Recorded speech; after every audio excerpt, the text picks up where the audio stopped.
لو عندكم بقى شوية بطاطس ولحمة مفرومة، هنعمل الصينية الخطيرة اللي قدامكم دي. بطاطس بيوريه كريمية وبتدوب في البق، وفي النص بقى طبقة من اللحمة المفرومة، كلها على بعضها طعمها يجنن.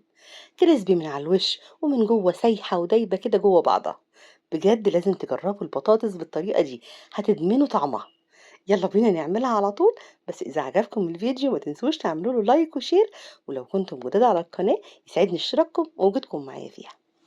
أول حاجة هنعملها هنسلق البطاطس، وهنسلقها بقشرها زي ما هي كده، عشان مش عايزين يبقى فيها سوائل كتير.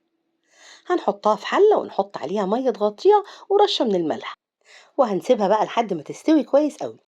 وعلى بال ما البطاطس تستوي هنجهز الحشوة. الطبق ده ممكن نعمله بربع كيلو أو نص كيلو من اللحمة المفرومة، يعني الكمية اللي هنستعملها زي ما تحبوا. هنجيب طاسة ونحطها على نار عالية، وهننزل عليها باللحمة المفرومة.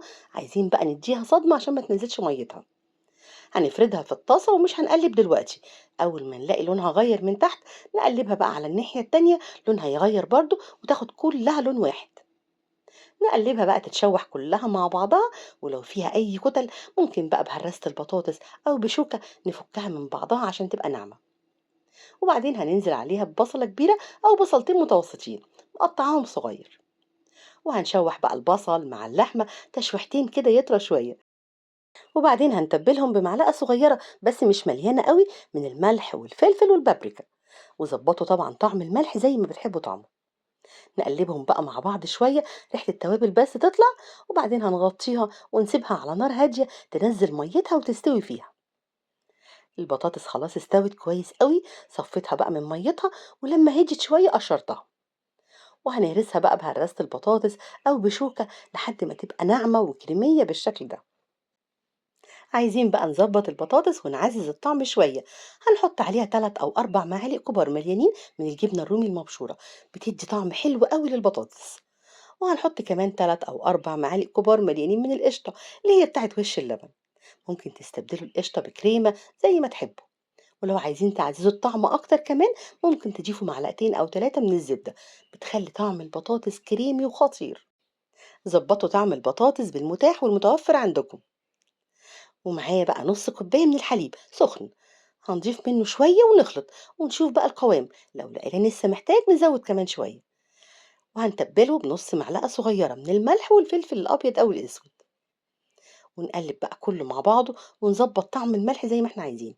بس أهم حاجة إن احنا ما نكترش الملح قوي، عشان نحس بالطعم المسكر اللي موجود في قلب القشطة أو الكريمة. أهم حاجة بقى عايزين البطاطس في الآخر تبقى ناعمة وكريمية بالشكل ده. هنجيب بقى صينية أو طبق بايركس يكون مناسب على قد كمية البطاطس. هندهنه كويس بزبدة أو سمنة، وهنحط عليه رشة حلوة كده من البقسماط الناعم تغطي قاعدة الصينية كلها. البقسماط بيخلي البطاطس مقرمشة وحلوة قوي من تحت، وفي نفس الوقت ما بيخليش البطاطس تلزق في قاعدة الصينية. هنقسم بقى البطاطس لنصين.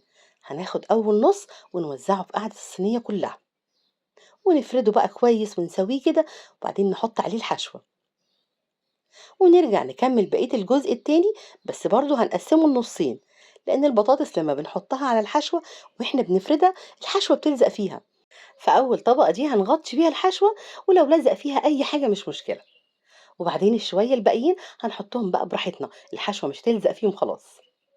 نساوي بقى الوش كويس قوي. واخر حاجة دي اختياري بقى، اللي عايز يحط شوية من الجبنة الشيدر او الجبنة الموتزاريلا، او ممكن نحط رشة من البقسماط الناعم زي ما تحبوا. وهنكون مسخنين الفرن كويس. هندخلها يدوب المكونات كلها تسخن مع بعضها. هي كل حاجة فيها مستوية، مش هتاخد وقت طويل. يعني يدوب الجبنة تسيح وتاخد اللون الحلو قوي ده، نطلعها على طول. نسيبها بقى تهدى شوية عشان نعرف نقطعها. أنا عن نفسي بحبها سايحة كده كلها في بعضها، فأكيد مش هستنى لما تبرد. بصراحة الريحة والطعم ده ما يستنوش، طعمها خطير وبتدوب في البق. اللي عايزها بقى قطعة على بعضها كده لما تبرد شوية، هنعرف نطلعها قطعة سليمة. جربوها وبجد هتعجبكم جدا، وبألف هنا على قلوبكم مقدما.